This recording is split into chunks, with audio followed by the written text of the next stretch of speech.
Welcome back. Sports Tonight on Channels Television. That was Confederation of African Football President Ahmad Ahmad. I spoke to him, asked him, look, the World Cup is here and it's a really, really big deal. What sort of support are we giving to the teams representing the country? And that was what he was explaining. Not just Ahmad Ahmad and CAF, the entire continent must support those teams representing Africa at the World Cup. Before we go on a break, I told you, former Super Eagles captain Joseph Yobo will be joining. One Joe is out of the studio. Another Joe walks into the studio. Joseph Yobo, good to have you on Sports Tonight. Thanks for having me, Austin. Awesome. It's the World Cup. It's a big deal. And I've been asking your colleagues, why is the World Cup such a big deal? It is a big deal. I think it's a pinnacle of world football because there is the difference between playing for your club and playing for your country. Every player their dream is to represent their country, and it's a big honor. It's the highest stage of football, and it's a wonderful experience. And we have someone with a lot of experience at the World Cup. Joseph Yobo played at the 2002 World Cup with Korea, Japan. Played at the 2010 FIFA World Cup in South Africa, and I also watched him right there in Brazil play at the 2014 edition. 10 matches at the World Cup, and that's a record because non-Nigerian players played 10 matches at the World Cup. Playing at the World Cup for you, what did it do to your career?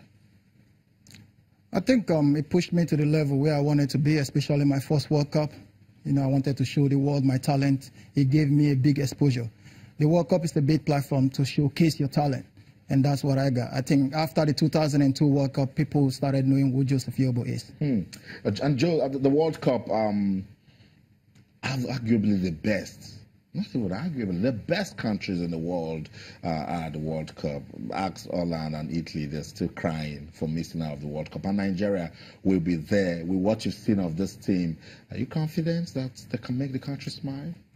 Yes, I am. You know, I think they have a blend of experience and very youthful side. You know, but I would have liked them to have a bit more experienced players. So having that blend, I think they can go far. They have some very good players. The captain has been there for many years. Musa is there, like a few of them. But the first game is always important. This is the dream for everybody. Sometimes statistically, you can't really say who is going to win. It's who turns up on the day. So I hope that Nigeria takes the first game very important and seriously and try to get a result. It's the World Cup. It's saying almost the same thing Bonfer says. They must have a good start to the World Cup. So on Saturday, Nigeria will fight out against Croatia. A really big match right there at the Kaliningrad Arena. Can the Super Eagles win that match and put smiles on the faces of Nigeria? I don't know. Talk to us on Twitter, channels_sports, Facebook, channels-sports. Let's go on this break. When we come back, Joseph will tell us more about this team, what he has seen. What should we be expecting? So much to talk about. Don't go anywhere. We'll be right back.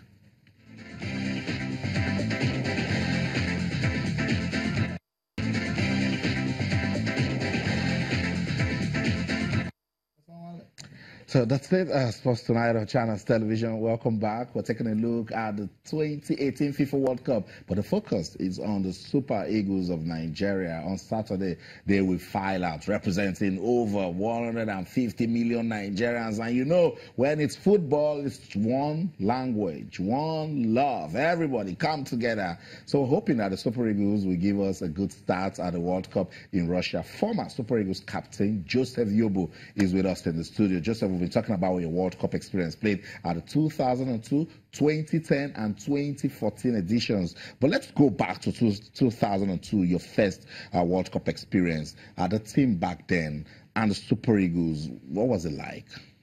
It was brilliant. It was great. I think it was a set that played the Nations Cup, AFCON, and we finished third. But we went to the World Cup, and the captain and other senior players weren't at the World Cup. They were dropped for obvious reasons.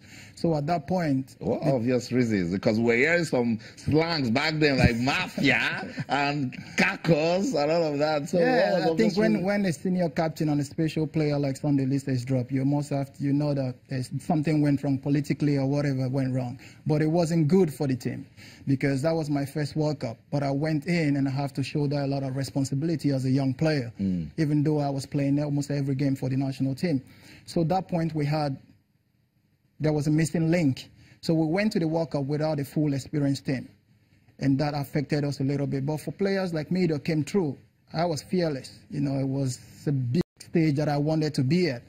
So I took every opportunity and I played my heart out. I enjoyed every moment of it. But I don't think we achieved what we're supposed to because our experienced players weren't there to protect us. And you were part of the team in 2010. Were you disappointed with the team's performance? Yeah, you always want to win games. I think we prepared very well, but we had injuries and everything. The tournament was in South Africa, so we had a lot of support. I was disappointed also in myself because I got injured in one game. I wish I stayed on to be able to put out my best and help the team. So we had little issues with injuries and everything. But, football, you win some, you lose some. Before we get into the 2014 edition, let's talk about what happened in South Africa when Nigeria won the AFCON. It was a beautiful experience. You were part of the team, you were the captain. That team, what was the quality in that team there? I think we had a good coach, very good coach, and then we had experience mixed with the young players as usual. But sometimes it's always difficult. One thing I noticed throughout my playing career is we are always chopping and changing, and playing with different players that you're not used to is always very difficult. Every time there is a tournament in Nigeria, you see new players coming through.